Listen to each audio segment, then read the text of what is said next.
அப்போ தாவேக்காங்கிற கட்சி பிறக்கிறதுக்கு முன்னாடி ஆபரேஷன் ஆகி போச்சு. மக்களவை தேர்தலுக்கு முன்னாடியே கட்சி ஆரம்பித்து லெட்டர் பேடாக இருந்தார். அதிலே மக்கள் அந்த கட்சியை காலி பண்ணிட்டான். இது ஒரு லெட்டர் பேட் கட்சி. இல்ல அவர் சொன்னார்ல, நாடாளுமன்ற தேர்தலுக்கு வரல, சட்டமன்றத்துக்கு அவர் சொன்னார். நம்ம மக்கள் சொல்றாங்க நீ செத்து போனப்பா, உன் கட்சி செத்து போச்சுப்பா. விக்கிரவாண்டி நாங்குநேரியில் லெட்டர் பேடாக இருந்து சீமான்கிட்ட காலியானது மாதிரி நீங்களும் சீமான்கிட்ட காலி ஆயிட்டீங்க. சீமானுக்கு அது புரிஞ்சிடுச்சு. இப்போ ரொம்ப லைட்டா என் தம்பி அது இதெல்லாம் ரொம்ப சிம்பிளா தட்டி தூக்கி ஒரு ஜோக்கர் பொலிட்டிஷியன்ங்கிற மாதிரி சீமான் விஜய் டீல் பண்ணிட்டு போறாரு. பாத்தீங்களா? சீமான பிடிக்காத பொறாம பிடிச்சவங்க, வைத்தறிச்சல் கொண்டவங்க, ஜான் ஆரோக்கியசாமிக்கு பிராண்டிங் பணத்துக்கு ஈல்டாகக்கூடியவங்க விஜய்னு பேசிட்டு இருப்பாங்களே தவிர அந்த மாதிரி ஒரு நிலைமையில தான் விஜய் இருக்கிறார். எந்த சீரியஸ்னஸும் இல்லாத, ரசிக அபிமானம் மட்டும் உள்ள, குழப்பத்தின் உச்சியில, ரசிகர் பலம் இல்லாம ஒரு வியாபார அரசியலுக்கு தன் பாப்புலாரிட்டியை வியாபாரமாக்குறதுக்கு, அரசியல் வியாபாரம் பண்றதுக்கு பிராண்டிங் ஆளுகளுக்கு 10-12 கோடியை கொடுத்துக்கிட்டு அந்த பணத்தை அறுவடை பண்ணதுக்காக வந்திருக்கிறார். அப்போ அவருக்கு எப்படி மக்கள் அள்ளி குவிச்சு ஓட்டு போட போறாங்க? வரும்போதே அவர் வியாபாரின்னு தெரியுது. சீமான் ஹீரோ களத்துக்குள்ள நிற்கிறாரு. ஸோ களத்துக்குள்ள நிற்கக்கூடிய சீமான் எமர்ஜ் ஆவார். ஜோக்கரா நிற்கக்கூடிய விஜய் பலகீனம் அடைவார். ரசிகர் வேற, வாக்காளர் வேற. புரிஞ்சுதா ஜான் ஆரோக்கியசாமி? புரிஞ்சுதா மிஸ்டர் ப்ரோ, விஜய் ப்ரோ? கமல்ஹாசனுக்கு அந்த மரியாதை கொடுத்துருக்கணும். இந்த மாதிரி சந்தர்ப்பவாதம், லாப நோக்கம், எவங்கிட்ட எங்க சதம் இருக்கு அங்க இருக்க முடியுமான்னு பார்க்கக்கூடிய ஒரு சுயநலவாத எண்ணம் கொண்டவங்க தான் நடிகர் விஜய் அவர்கள். அறிவாலயத்தில் அவர் போனதுக்கு இடம் கிடைச்சிருக்கு. நீங்க போயஸ் தோட்டல்ல ஏதாவது குப்பை அல்லதுக்காவது வேலை தர மாட்டாங்களா ஜெயலலிதா சொல்லும் போது அடிச்சு துரத்தி விட்டுட்டாங்களா அந்த அம்மையாரு? சீமான் நிஜத்துல 8.2 எடுத்ததை பிடிக்காத, பொறாம பிடிச்சவன், கால் பண்ணிச்சு கொண்டவன், பிறமொழியாளன், பல அடிப்படையில் அவன் பண்ற வேலை பாது. தன்னை தப்புனா நான் தப்புன்னு சொல்லிட்டு போயிடுவேன். ஒருத்தர் வந்துட்டாருன்னு வைங்க, ஒரு கட்சி 1% வாக்குப்பலம் உள்ள கட்சி விஜய் முதல்வருக்குன்னு சொன்னார்னா நான் தப்பு, என்னோட கருத்து தப்பா போயிட்டுங்கன்னு நான் கும்பிடு போட்டு அதை ஒத்துட்டு போயிடுவேன்.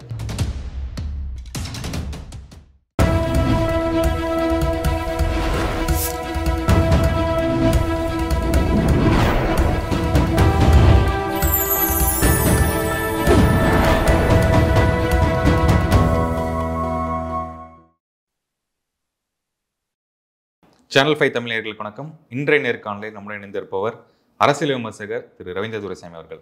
வணக்கம் சார். சார், விஜய் அவர்கள் இப்போ ஒரு சில நாட்கள் முன்பு இந்த இஃப்டார் நோன்பு அதுக்கு அந்த கஞ்சிலாம் குடிச்சு ஆரம்பிச்சார். இஸ்லாமிய நண்பர்கள் கூட அவரே கண்டக்ட் பண்ண ஃபங்க்ஷன் தான் அது. வரும்போது அந்த தொப்பிலாம் போட்டு வந்தார். இப்போ அடுத்து ஒரு சில நாட்களில் இந்த மீனவர்கள் பிரச்சனைகளுக்காக தாவேகா சார்பாக முழுதும் தீர்வு காண்போம் அப்படிங்கிற மாதிரி சொல்லியிருக்காங்க. விஜயும் கலந்து கொள்றாரு சொல்றாங்க. அரசியல சரியான காய் நகர்த்திட்டு போறார் அப்படிங்கிற மாதிரி தான் விமர்சனங்கள் வருது. சரியா? இதெல்லாம் அரசியல் தமிழ்நாட்டில் வளமையாக நடக்கக்கூடிய அரசியல் தான். ஆனால் அவர் கோட்டை விட்டுட்டார். பிறக்கிறதுக்கு முன்னாடி ஆபரேஷன் ஆகி செத்து போனார். எதை வச்சு சார் சொல்ல? அப்போ தாவேக்காங்கிற கட்சி பிறக்கிறதுக்கு முன்னாடி ஆபரேஷன் ஆகி போச்சு. எதனால? கட்சி ஆரம்பிச்சுக்கிட்டு லெட்டர் பேடாக இருக்கக்கூடாது. மக்களவை தேர்தலுக்கு முன்னாடியே கட்சி ஆரம்பித்து லெட்டர் பேடாக இருந்தார். அதிலே மக்கள் அந்த கட்சியை காலி பண்ணிட்டான். இது ஒரு லெட்டர் பேட் கட்சி.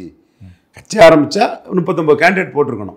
இல்ல அவர் சொன்னார்ல, நாடாளுமன்ற தேர்தலுக்கு வரல, சட்டமன்றத்துக்கு அவர் சொன்னாரு. நம்ம மக்கள் சொல்றாங்க நீ செத்து போனப்பா, உன் கட்சி செத்து போச்சுப்பா, நீ பிறக்கிறதுக்கு முன்னாடி உன் கட்சி செத்து போச்சுப்பா அப்படின்னு மக்கள் சொல்றாங்க. அவர் சொல்றது சொல்லுவார். இப்போ பிரசாந்த் கிஷோர் கட்சி ஆரம்பிச்சிருக்கிறாரு. 4 தொகுதியில் நின்னாரா இல்லையா? நான் எடுத்து காட்டட்டா? நான் 4 தொகுதி எடுத்து காட்டட்டா? 4 தொகுதியில் நின்று ஓட்டு எடுத்திருக்கிறாரு. ஆமா.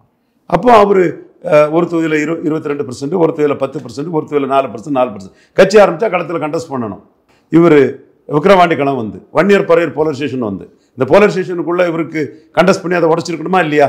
விஜய் 3 எழுத்து, எம்ஜிஆர் 3 எழுத்துங்கிறீங்க, உடச்சிருக்கணுமா இல்லையா? அங்கேயே காலி ஆகிட்டீங்க.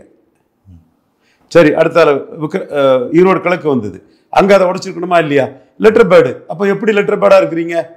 கமலஹாசன் வெள்ளூர், விக்கிரவாண்டி, நாங்குநேரியில் லெட்டர் பேடாக இருந்து சீமான்கிட்ட காலியானது மாதிரி நீங்களும் சீமான்கிட்ட காலி ஆகிட்டீங்க. சீமானுக்கு அது புரிஞ்சிடுச்சு. இப்போ ரொம்ப லைட்டா என் தம்பி அது இதெல்லாம் ரொம்ப சிம்பிளா தட்டி தூக்கி ஒரு ஜோக்கர் பொலிட்டிஷியன்ங்கிற மாதிரி சீமான் விஜய் டீல் பண்ணிட்டு போறாரு. பார்த்தீங்களா? சீமான் பார்வையில் ஒரு ஜோக்கர் பொலிட்டிஷியன் தான் விஜய். கமல்ஹாசன் 2.0 தான் விஜய்ங்கிறத சீமான் டீல் பண்ணிட்டு போறாரு. பார்த்தீங்களா? என்னமோ இது பத்திரிகையில் இருக்கும், ஊடகத்தில் இருக்கும், இதில் ஏட்டு சுரக்கா விஜய் 8.2% வாக்கெடுத்த சீமான் ஏட்டு சுரக்கா விஜய ஒரு ஜோக்கர் பொலிட்டிஷனாக தான் இப்போ பேட்டிகளை கோயம்புத்தூர் பேட்டிலெல்லாம் விஜயை பற்றி ரொம்ப லகுவா அப்படி தட்டி விட்டுட்டு தூசு மாதிரி பேசிட்டு போறாரு கவனிச்சிங்களா. ஏன்னா தூசு ஆயிட்டாருங்கிறது சீமான் உணர்ந்துட்டார். எப்படி கமலஹாசன் வெள்ளூர் நாங்குநேரி விக்கிரவாண்டியில் நிற்காம சீமான்கிட்ட காலியானது மாதிரி விஜயும் கண்டஸ்ட் பண்ணாம காலி ஆயிட்டாருங்கிறது சீமானுக்கு புரியுது.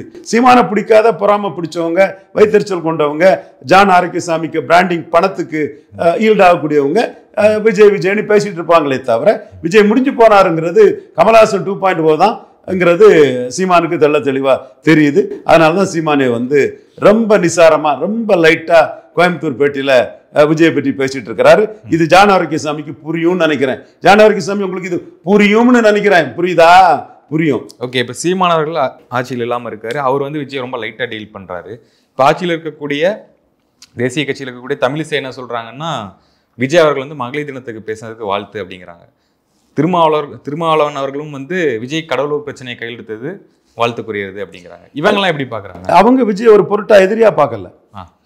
அவரு வாராரு, இருந்துட்டு போட்டாரு. அதை ஒரு சீரியஸா எடுக்காம சரி ஏதோ பண்றாருங்கிற இதுல பேசிட்டு இருக்காங்க. அதுல ஒன்றும் ஒரு சினிமா நடிகர் அதுக்குள்ள ஒரு இதை கொடுக்கறதுல தப்பு நம்ம சொல்ல முடியாது. இன்னும் கமல்ஹாசன் சொன்னார் பாத்தீங்களா விஜயை பற்றி, நடிகர் வேற ரசிகர் வேற இது வாக்காளர்கள் வேறன்னு சொன்னார் பாத்தீங்களா. அதான் உண்மை. மேலூர் மக்களவை தொகுதி எடுத்துக்கிடுங்க. இங்க கமலஹாசன் மதுரை மக்களவை தொகுதியில் 2019 போட்டி போட்டார். போட்டி போடும்போது மேலூர் சட்டமன்ற அந்த செக்மெண்ட்டுக்குள்ள கமலஹாசன் எடுத்தது 1.1%, அமமுக எடுத்தது 18.3%. அமமுக இது மதுரை தெற்குல சௌராஷ்டிரா மக்கள்லாம் வாழக்கூடிய இடத்துல எடுத்தது 5.5%, மக்கள் நீதி மையம் எடுத்தது 12.6%. ஏன் மேலூர்ல 1.1%க்கு இவர் கமல்ஹாசன் போனாரு? ஏன் கமல்ஹாசன் மதுரை சவுத்தில் அதை விட 12 மடங்கு போய் 12.6 வந்தார்? இதுதான் அரசியல், இதுதான் மக்கள். அப்போ மேலூர்ல கமல்ஹாசனுக்கு ரசிகர்கள் இல்லையா? தேவர் மகன் மேலூர்ல ரெக்கார்ட் பிரேக் ஆகலையா? விருமாண்டி சூப்பரா மேலூர்ல ஓடலையா? ஏன் காக்கி சட்டை மசாலா படம் மேலூர்ல சூப்பர் டூப்பரா போகலையா? ஏன் கைதியின் டைரி மாதவன் சொல்வார், மதுரை மாதவன் பெரிய கமல் ரசிகர், மேலூர்ல கைதியின் டைரி எல்லாம் ரஜினி படத்தோடலாம் மேலே போச்சுன்னு ஒரு கருத்தை சொல்றார். ரஜினி படத்தோட மேலே போச்சா ஈக்குவலா போச்சா அப்படிங்கிறது ரெண்டாவது. என்றாலும் அந்த படங்கள் மேலூர்ல ஹெவியா போயிருக்குது சொல்றாரு. அவர் என்ன போய் சொல்லக்கூடியவர் இல்லை, ஒரு சினிமா அபிமானி தான், பெரிய சினிமா சண்டை போடக்கூடிய சினிமா ரசிகர் மாதிரி இல்லை மாதவன்கிறவர் சொல்றாரு. அப்ப இந்த அளவுக்கு ரசிகர் பலம் கொண்ட மேலூர்ல கமல்ஹாசனுக்கு ஏன் 1.1% வாக்கு கிடைக்குது? தினகரனுக்கு ஏன் 18.3% வாக்கு கிடைக்குது? ஏன் திருமங்கலத்தில் சரத்குமாருக்கும் ராதிகாவுக்கும் லேடி சூப்பர் ஸ்டாரின் சீரியல் நம்பர் 1 அவங்களுக்கும் நாட்டாமை சூரியவம்சம் சரத்குமார் அவங்களுக்கும் ஏன் 3 இலக்கத்தில் ஓட்டு கிடைக்குது? அந்த மாதிரி ஒரு நிலைமையில தான் விஜய் இருக்கிறார். எந்த சீரியஸ்னஸும் இல்லாத, ரசிக அபிமானம் மட்டும் உள்ள, குழப்பத்தின் உச்சில, ரசிகர் பலம் இல்லாம ஒரு வியாபார அரசியலுக்கு தன் பாப்புலாரிட்டியை வியாபாரமாக்குறதுக்கு, அரசியல் வியாபாரம் பண்றதுக்கு பிராண்டிங் ஆளுகளுக்கு 10-12 கோடியை கொடுத்துக்கிட்டு அந்த பணத்தை அறுவடை பண்ணதுக்காக வந்திருக்கிறார். அப்போ அவருக்கு எப்படி மக்கள் அள்ளி குவிச்சு ஓட்டு போட போறாங்க? வரும்போதே அவர் வியாபாரின்னு தெரியுது, வரும்போதே அவர் சீரியஸ் பிளேயர் இல்லைன்னு பாராளுமன்றத்துக்குள்ள நிற்கல. கமல்ஹாசனாவது 39 பார்லிமெண்ட்டுக்கும் கேண்டிடேட் போட்டாரு. அதே மாதிரி கமல்ஹாசன் எப்படி வெள்ளூர் நாங்குநேரி விக்கிரவாண்டி கேண்டிடேட் போடலையோ அதே மாதிரி இவரும் விக்கிரவாண்டி ஈரோடு கிளவி கேண்டிடேட் போடாம ஜோக்கர் ஆயிட்டாரு. சீமான் ஹீரோ களத்துக்குள்ள நிற்கிறாரு. ஸோ களத்துக்குள்ள நிற்கக்கூடிய சீமான் எமர்ஜி ஆவாரு, ஜோக்கரா நிற்கக்கூடிய விஜய் பலகீனம் அடைவார். ரசிகர்கள் வாக்காளர்கள் அல்ல, விஜய்க்கு ரசிகர்கள் இருக்காங்க. இந்த மேலூர்ல 1.1% ஓட்டு எடுத்த பிறகும் மேலூர்ல விக்ரம் படம் பெருசா ஓடி இருக்கும். விக்ரம் நல்ல அந்த வருஷத்துல ரெக்கார்ட் பிரேக் தான், வசூல் அதிகமற்ற படம் தான் விக்ரம் படம். மேலூர்ல 1.1 சீமான் போன பிறகும் அங்க ஓடி இருக்கும். மாதவன் போன்ற கமல் ரசிகர்கிட்ட கேட்டா டீட்டெயில் தந்துருவாங்க. அப்ப ரசிகர் வேற, வாக்காளர் வேற. புரிஞ்சுதா ஜான் ஆரோக்கியசாமி? புரிஞ்சுதா மிஸ்டர் ப்ரோ, விஜய் ப்ரோ? ரசிகர் வேற, வாக்காளர் வேற. கமல்ஹாசன் இந்த உண்மையை சொன்னதும் காச்சா முச்சான் உண்மையை சொல்லிட்டாரு, நம்மளை எக்ஸ்போஸ் பண்ணிட்டாரு, நம்மளை கமல்ஹாசன் 2.0 தாங்கிறத நிரூபிச்சுட்டாருன்னதும் என்ன அறிக்கை கமல்ஹாசனுக்கு எதிராக, அறிவாலயத்தில் இதாயிட்டீங்க அது ஆயிட்டீங்கன்னு என்ன அறிக்கை விட்டீங்க? விடத்தானே செய்தீங்க. அறிவாலயத்தில் அவர் போனதுக்கு இடம் கிடைச்சிருக்கு. நீங்க போயஸ் தோட்டல்ல ஏதாவது குப்பை அல்லதுக்காவது வேலை தர மாட்டாங்களா ஜெயலலிதா சொல்லும் போது அடிச்சு துரத்தி விட்டுட்டாங்களா அந்த அம்மையாரு? போயஸ் தோட்டத்தை விட்டு விரட்டப்பட்டவர் நீங்க. இவருக்காவது அறிவாலயத்தில் நீங்க சொல்ற மாதிரி ஏதோ ஒரு வாய்ப்பு இருக்கு, ராஜ்யசபா கொடுக்க போறாங்க. பட் அது மேட்டர் இல்லை. கமல்ஹாசன் சொன்ன கருத்து தான் மேட்டர். கருத்து உண்மை. ரசிகர் வேற, வாக்காளர் வேற. இது தேர்தல் முடிவு தெரியும் விஜய்க்கு. சரத்குமாருக்கு இது தெரிஞ்சாச்சு. நாட்டாமையும் சூரியவம்சமும் திருமங்கலத்தில் போகாமலா இருந்து ஓடாமலா இருந்தது. ஓட்டு வரலையா? இஷ்யூ இல்லை. நான் சொன்னேன் சைனட் சாப்பிட்ற மாதிரின்னது. அதே மாதிரி கமல்ஹாசனுக்கு மேலூர்ல செக்கப்போடு போட்ட படம் இருந்தும் தினகரனுக்கு கிடைச்ச ஓட்டு கமல்ஹாசனுக்கு அங்கே கிடைக்கல. சரி, கமல்ஹாசனுக்கு தென் சென்னையில் கூட்டமே வரல, வெள்ளூர்ல கூட்டம் வந்து, வெள்ளூர்ல கமல்ஹாசனுக்கு ஓட்டு இல்லை, கூட்டம் வந்த இடத்துல. மழையில கூட்டம் வராத தென் சென்னையில் 1,00,000 ஓட்டுக்கு மேல ஹெவியா எடுத்துட்டு போயிட்டாரு கமல்ஹாசன். அப்போ ஜெயலலிதா இறந்துட்டாங்க. கமல்ஹாசன் ஜாதிக்கு அப்பாற்பட்ட ஒரு கலைஞன் தான், நான் மறுக்க வரல. ஜெயலலிதா இறந்துட்டாங்க. என்னால் நம்ம பிள்ளை ஜெயலலிதா இடத்துல வந்துட மாட்டானான்னு அந்த கம்யூனிட்டி பீப்புள் ஆஸ்பயர் பண்ணி ஓட்டு போட்டிருக்காங்க. எப்படி மேலூர்ல தினகரனுக்கு 18% ஓட்டு போட்டிருக்காங்களோ அதே மாதிரி தென் சென்னையில் கமல்ஹாசனுக்கு ஓட்டு போட்டிருக்காங்க. இப்போ புரியுதா விஜய்? இந்த ஆளுங்க விவரம் இல்லாதவங்க, முட்டா பசங்க, களம் தெரியாதவங்க, மைக்ரோ அனலைஸ் பண்ண முடியாதவங்க, உங்க பைசாவுக்கு உங்களை மோசடி பண்ணதுக்கு, உங்களை காலி பண்றதுக்கு உங்ககிட்ட பொய்யா சொல்லிட்டு இருக்காங்க. அதை நம்பி கமல்ஹாசன் கரெக்டா சொன்னதுக்கு எதிராக ஒரு அறிக்கை விட்டீங்களா? இது நியாயமா? மேலும் உங்களுக்கு புலி படம் தோல்வி அடைஞ்சதும் ரஜினிகாந்த் காலில் போய் விழுந்தீங்க. பக்கத்தில் இருந்த கமல்ஹாசன் காலிலையும் விழுந்திருக்கணும். சீனியர்னா கமல்ஹாசனுக்கு அந்த மரியாதை கொடுத்துருக்கணும். இந்த மாதிரி சந்தர்ப்பவாதம், லாப நோக்கம், எவங்கிட்ட எங்க சதம் இருக்கு அங்க இருக்க முடியுமான்னு பார்க்கக்கூடிய ஒரு சுயநலவாத எண்ணம் கொண்டவங்க தான் நடிகர் விஜய் அவர்கள். தெளிவு. நான் ஆதாரத்தோடு தான் எதுவும் சொல்றேன், பொய் எதுவுமே கிடையாது. ஸோ நீங்க கமல்ஹாசனுக்கு எதிராக விட்ட அந்த அறிக்கை தவறானது, உண்மைக்கு புறம்பானது. கமல்ஹாசனை விமர்சனம் பண்ணி விட்ட அறிக்கை நியாயமற்றது, முறையற்றது. கமல்ஹாசன் சொல்றதுதான் உண்மை. அதிமுக பாஜக அந்த கூட்டணி சம்பந்தமான பிரச்சனைகள் இப்ப நடந்துகிட்டு இருக்கு சமீபத்தில். இப்ப பாஜக அதிமுக ஒரு கூட்டணி சேர்ந்தால் விஜய்க்கு ஆபத்து இருக்கா? பாஜக அதிமுக கூட்டணி சேர்ந்தா விஜய்க்கு என்ன ஆபத்து? விஜய்க்கு என்ன இருக்கு இப்போ ஆபத்தாகிறதுக்கு? விஜய் பலம் நிரூபிக்காதவர். விக்கிரவாண்டியிலே அவர் கள்ளக்குறிச்சி சாராயசாவை பார்த்தும் நோட்டாவுக்கு ஓட்டு குறைஞ்சி போச்சு, கூடல்ல. அப்போ விஜய்க்கு ஒன்றும் இல்லைன்னு தான் அர்த்தம். விஜய் பலம் நிரூபிக்கட்டு, 214 கேண்டிடேட் போடட்டு, பலம் நிரூபிக்கட்டு. அது சூழ்நிலைக்கு தக்கன அது அமையும்.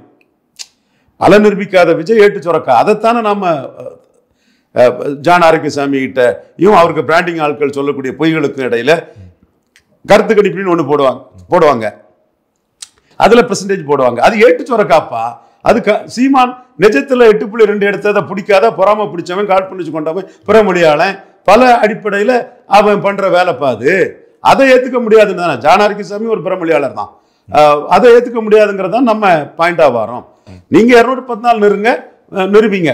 அதுல சிக்கல் இருக்கு. பிறகு முன்னாடியே இறந்து போனீங்க. இது இங்க நிற்காததும் மக்களவையில் நிற்காததும் விக்கிரவாண்டி ஈரோடு கிழக்கு நிற்காங்கிறது நம்ம கருத்து. 214 போடுங்க, நிரூபிங்க, ஒத்துக்கிட்டு போறோம்.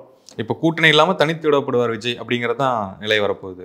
பலம் நிரூபிக்காத ஏட்டு சுரக்கா விஜய் தலைமையில 1% பலம் கொண்ட ஒருத்தர் கூட கூட்டணிக்கு வரமாட்டாங்க. 1% பலம் கொண்ட ஒருத்தர் கூட கூட்டணிக்கு விஜய் கூட வரமாட்டாங்க. இது மாநாடு நடத்திய அவர் நான் சொல்லி இன்னைக்கு அதுதான் நடந்துட்டு இருக்கு.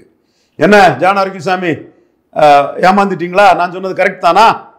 கரெக்ட் தானே? தப்புனா நான் தப்புன்னு சொல்லிட்டு போயிடுவேன். ஒருத்தர் வந்துட்டாருன்னு வைங்க, ஒரு கட்சி 1% வாக்குப்பலம் உள்ள கட்சி விஜய் முதல்வர் இருக்குன்னு சொன்னார்னா நான் தப்பு, என்னோட கருத்து தப்பா போயிட்டுங்கன்னு நான் கும்பிடு போட்டு அதை ஒத்துட்டு போயிடுவேன். 1/2% ஓட்டு எடுத்த கிருஷ்ணசாமி கூட இன்னும் விஜயை முதல்வர் வேட்பாளர்னு சொல்லல. அவர் இஷ்யூ பேஸ்டா விஜய் அருந்ததியர் ஆதரவாளர், நான் தேவேந்திரகுல வேளாளர் ஆதரவாளர்னு இஷ்யூ பேஸ்டா அவர் நிற்கிறாரு. விஜய் அவர் ஏத்துக்கிற தயாரா இல்லை. நீங்க உள்ஒதுக்கீடுல சீமானுக்கு நிலைப்பாடு, பரையர் தேவேந்திரகுல வேளாளருக்கு ஆதரவாக எடுத்த நிலைப்பாட்டை விஜய் எடுக்காதனால விஜய் அவர் ஏத்துக்க முடியாத ஒருத்தராட்டு கிருஷ்ணசாமி நிற்கிறார். அல்லதும் பலன் நிரூபிக்காத ஒருத்தரையும் அவர் ஏத்துக்க தயார் இல்லை. அப்ப யார் உங்களை இதுவரை ஏத்திருக்கா? யார் ஏத்திருக்கா சொல்லுங்க? யார் ஏத்துக்கல? யார் ஏத்துக்கல? முஸ்தபா பாய் ஏற்றுக்கிறாரு. அவர் தினகரனை ஏற்றுக்கிட்டவர் தான். 2.5% ஓட்டு எடுத்த தினகரனை ஏற்றுக்கிட்டவர் தான். 5.5% முதல்ல எடுத்தார், அப்புறம் 2.5 எடுத்தார். தினகரனை ஏற்றுக்கிட்டவர் தான். தினகரன் பாஜக கூட போனதுனால விஜய் வந்து பாஜக கூட போகாததுனால விஜய் ஏற்றுக்கிட்டார். ஸோ அப்போ பாஜக எதிர்ப்பு ஸ்டாண்டில் விஜய் கிடைச்ச ஒரு கெயின். முஸ்தபா பாய் வந்து விஜய் ஏற்றுக்கிறாரு. பலம் நிரூபிச்சவர் கிடையாது பாய். பாய் நல்ல ஒரு தன்மையானவர், ஒரு நியாயமான மனுஷன். அது எனக்கு தனிப்பட்ட முறையில் அவர் தெரியுது. ஆனால் அவர் பலம் நிரூபிச்சவர் கிடையாது. இப்போ மகளிர் தினத்துக்கு வந்து திமுக வந்து டைரக்டா சாடி இருக்காரு, இந்த ஆட்சியை வந்து அகற்றுவோம் அப்படின்லாம் சொல்றாரு. ஆனா திமுக தரப்புல இருந்து எந்த ஒரு அறிக்கையும் எந்த ஒரு விஷயமே விஜய் பத்தி பேசலையே. ஏன் அவர் எப்படி அகற்றுவார் இந்த ஆட்சியை? தனிச்சு போட்டிட்டு அகற்றுனா ஸ்டாலின் வர்சஸ் அதர்ஸ்ல Stalin versus Edappadi, Stalin versus NDA, Stalin versus Seeman, Stalin versus Vijay தனிச்சு போட்டிட்டா வரும். தனிச்சு போட்டியிடாம அவர் விஜய் எடப்பாடியோட போனால் நோட்டுக்கு சீட்டுக்கு மேலே போயிட்டாரு, சந்தர்ப்பவாத அரசியல் பண்ணிட்டாரு, அரசியல் வியாபாரம் பண்ணிட்டாரு, சிவாஜி 2.0 மாதிரி ஆகி காலி ஆகிட்டாரு. சினிமாவும் அதில் பாதிச்சு போகும். திமுகவுக்கு என்ன போயிட்டு போறாரு. தொடர்ந்து பேச மிக்க நன்றி. வணக்கம்.